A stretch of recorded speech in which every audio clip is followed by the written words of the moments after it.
I welcome you all. Today we are having paper International Trade and Finance.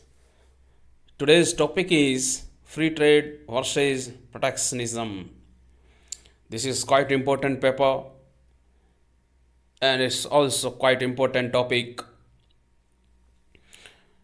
Worldwide this debate is going on, free trade versus protectionism. Since you know the initiator of open economy, the country which started the free trade, the country which remain involves the model which is giving for free trade, now they have taken up the U-turn. Earlier the countries, the developing economy and developing countries, they believes in the protectionism. Now they are going to be a free open economy. So the worldwide there is huge debate is going on between free trade versus the protectionism. The world is divided over free trade versus protectionism. Since you know the free trade, I have explained earlier, free trade means there is free flow of commodities and services. There is no nation's boundaries, there is no restrictions, there is no quota, there is no tariff and all. There is no artificial control over the trade, which is called the free trade. Against of that, the having protectionism, which say there is not allowed free trade. There is artificial hindrance, artificial obstructions is there, artificial, government try to impose tariff, quota, then other kind of restrictions which is not allowed free flow of commodities. There is no move of commodities, goods and services to the nation's boundaries. Boundaries are important against the protectionism. So hence, in protectionism, countries impose artificial restrictions like tariff and quota and all. So worldwide debate and discussion is going on. Now I will give you arguments for free trade. Then I will give the favor arguments of protectionism. Then the next class I will discuss arguments against the free trade and arguments against the protectionism. So let me first give arguments in favor of free trade. The first argument is free trade increases the size of economy as a whole. If we will start the international trade, will allow the trade of commodities, then the global GDP will rise. When increase the global GDP means the global welfare will increase, the common man will get the benefit of the international trade. Many commodity which is not produced the domestic economy will be available for the consumer. Consumer satisfaction will rise, it will satisfy its needs and wants. So it is say, when we'll have the free trade, first increase the global GDP and second increase the global welfare of the common man. Hence the free trade is good and it is efficient. Second point is free trade is good for consumer aids. It is explained in the first point. When we will have less competition, we will have less tariff. When eliminating the tariff, there will increase the competitions within the commodities. The commodity will survive which is having less prices, which is produced less costly. Remember, when we will have the greater competition, we will increase the welfare of the consumer. Perfect competition is always giving the maximum social welfare than the other kind of markets.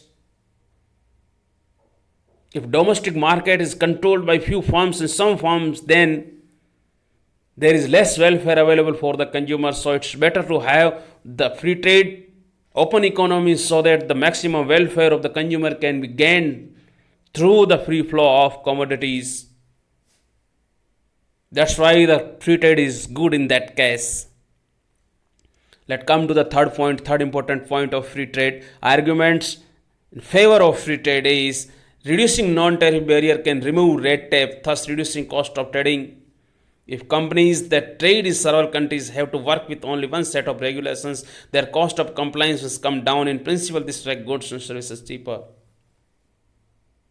Remember, when we'll have the free trade, all kind of commodities will be available for the consumers.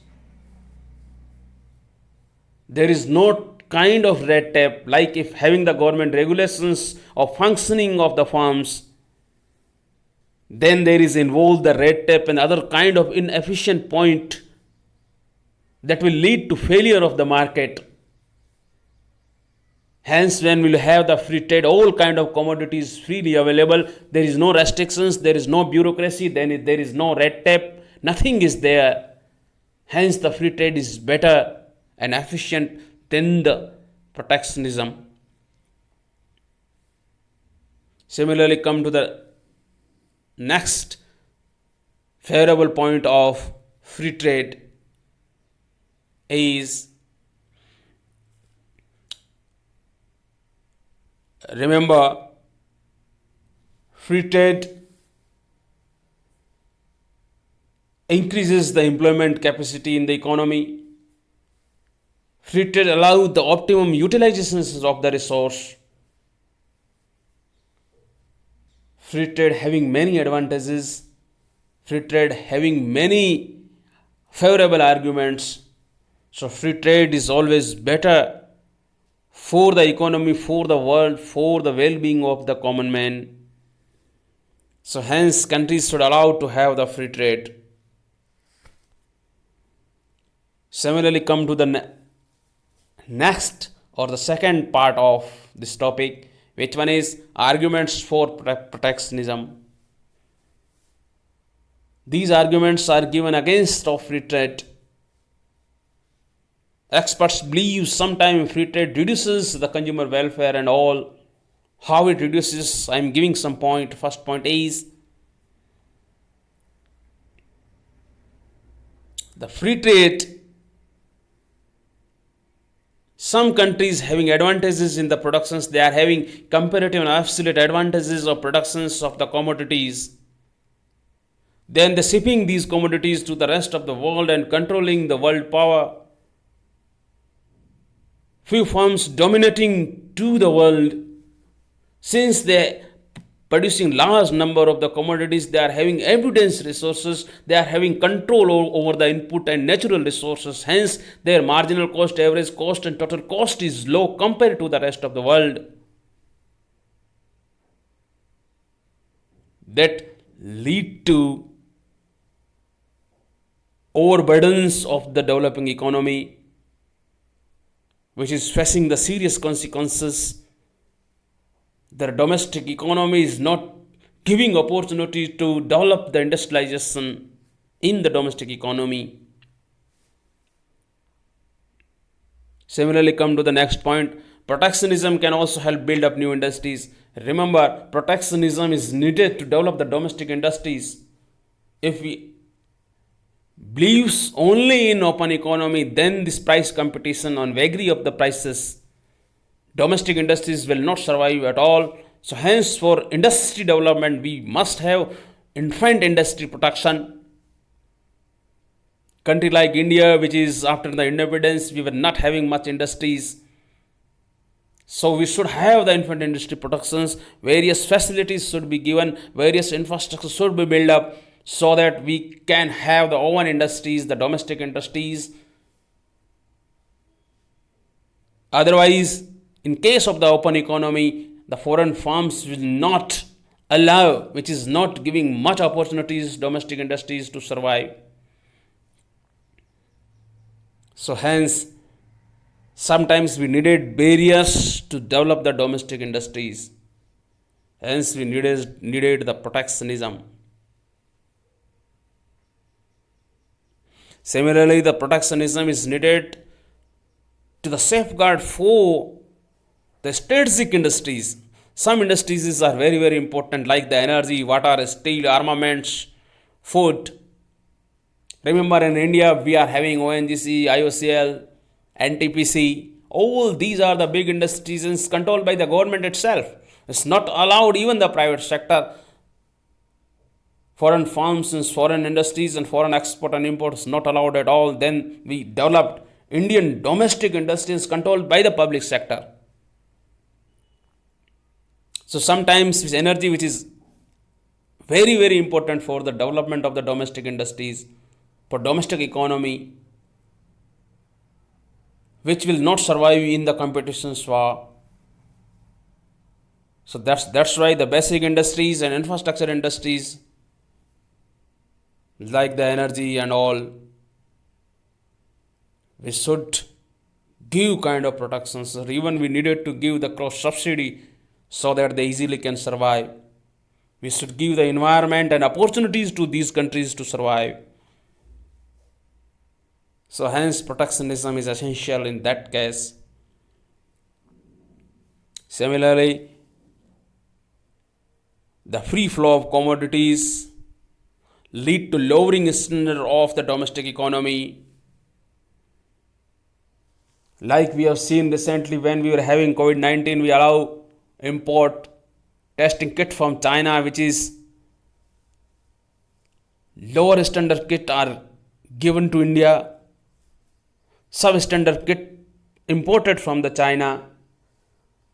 Remember, now we are having the emergency, we are having the disaster kind of situation in India. In that case, this kind of faulty kits are given to India, which is having the negative result and negative consequences on the domestic economy. So when we'll have the international trade, the standard is not maintained, the welfare of the common man is not thought, is not protected. So hence we needed domestic industry which can produce the essential goods, which can produce the medical kits, which can produce the emergency kind of item, we should produce the essential items so that we should not depend for the rest of the world.